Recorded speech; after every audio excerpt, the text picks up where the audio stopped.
you're finally awake.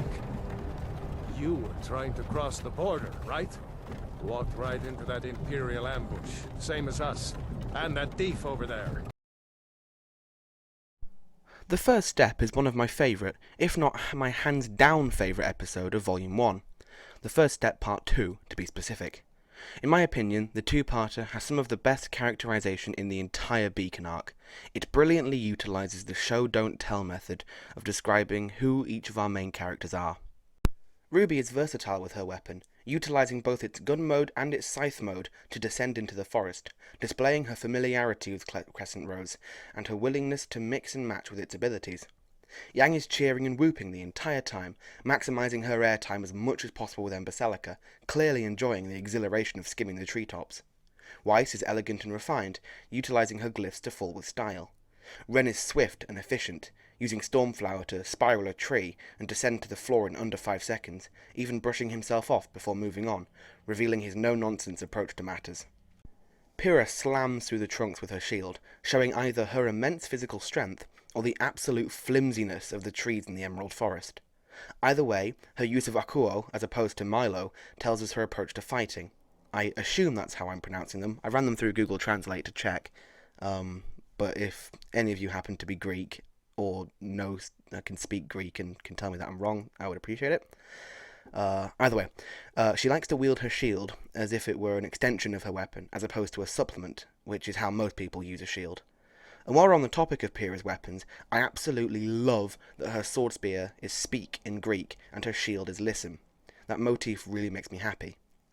Particularly pretentious people may say that her weapons foreshadow the mentoring role she plays for Jean, listening to his problems before speaking to help him, but I think it's more likely that it's trying to suggest that she prefers non-violent solutions to situations, as a sword and shield are to combat what speaking and listening are to conversations. You either speak or strike, and then wait for the other person's response, whether that is an attack or a verbal reply. I actually think it's pronounced Milo. Anyway, all of this just to say that the changes I would make to episodes 4 and 5 of RWBY are going to be minimal, mostly discussing the changes that will need to be made as a result of previous changes, as opposed to presenting new ones. The first of which comes in RWBY and Yang's conversation. I'm leaving Ren and Nora's opening untouched, because I actually really like how it works. When Yang suggests that RWBY should try to make some new friends, instead of moaning about Tai, RWBY will instead comment that she's operated just fine without teammates before. Why should training to be a huntress make any difference? Yang will point out that, like it or not, they're being put into teams today. After all, she read the pamphlet, so she knows. RWBY will sigh and concede that maybe she'll just be on Yang's team, or something. And the scene continues as is. I absolutely love the smooth transitions between conversations present in the canon show.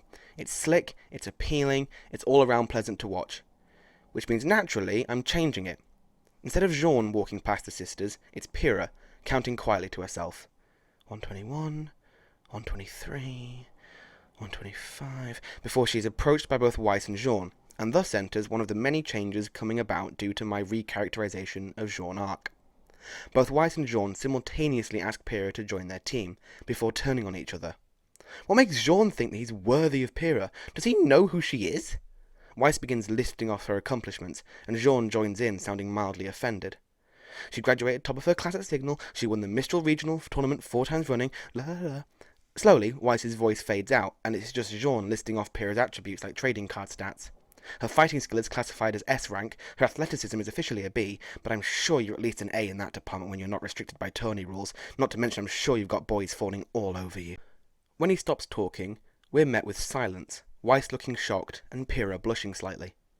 Jean would apologise sheepishly, showing that despite his demeanour, he still definitely got that canon Jean geekiness under there. Pyrrha would clear her throat and begin to speak, but would be interrupted by Glinda on the tannoy, summoning the first years to the cliff. The cliff scene is another where my version plays out roughly the same as in canon, including Jean asking about the landing strategy. Again, he didn't read the information booklet that was handed out, so both he and RWBY are woefully underprepared for this. The difference is that RWBY has already drawn Crescent Rose and is formulating a plan. Jean is low-key panicking and trying to calculate how he's going to survive this. Despite this, he manages to maintain a shred of dignity as he is launched, curling into the skydiver's landing position as soon as he's airborne in an attempt to maximise his options. It's at this point in the canon Vault Part 1 that the episode ends, but because I'm smushing the two episodes together, it continues on without the fade to black. The episode follows Jean through his fall until he breaches the tree line. The camera doesn't follow him, and it instead rotates to show Ruby blasting her way through the sky, and the scene continues as canon following Yang following her. The penultimate change I make to the two-parter is that Pyrrha flings her shield as opposed to her lance towards Jean, having landed much closer than in canon. Milo embeds itself into a tree at just the right angle to allow Jean to ricochet him off it and land on the ground in a three-point landing. It's visibly rough on him, but he immediately pulls the sword out and tries to prise the shield free. Pyrrha's going to want it back, right? This allows him to still be there when Weiss stalks away from Ruby to find him. And as an addendum, Ruby doesn't vanish after bragging to Weiss, and the Grim Eyes don't show up just yet. Also, I'm placing their entire conversation before Jean's and Pyrrha's. Pyrrha rocks up just as Jean twangs Milo free, and the discus of death flies towards the Spartan, who catches it with apparent ease on her arm. Obviously, she's using her semblance here to direct it perfectly onto her arm, but no one knows that yet, not even the audience. Room on your team for an S-class fighter? Her tone is clearly joking, but Jean beams, and the episode rolls to credits on Jean and Pyrrha walking to the tree line, and the scene fading to black. Like I said, I'm a big fan of the next step, so I don't have much to change. The majority of my larger changes are coming up in the next handful of episodes, mostly because they are when Aura gets explained, and not only am I incredibly excited to improve on their in-universe explanation, but also just completely revamp the magic system entirely. I'm going to be writing at least one new episode again, which will effectively act as a more exciting World of Remnant episode, as well as hopefully keeping the nuances of my versions of aura, semblances, and magic consistent. But then again, it won't take much effort to improve on RWBY's consistency on that topic.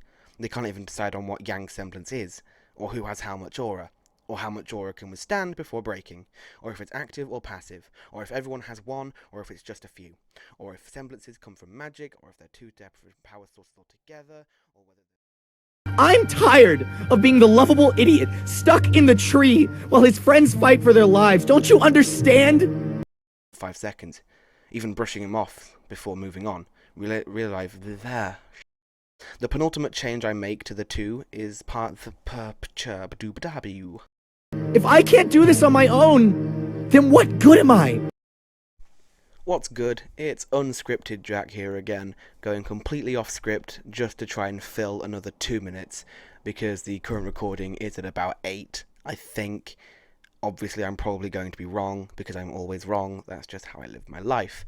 I know some of you are going to be disappointed at the length of this episode, but don't blame me.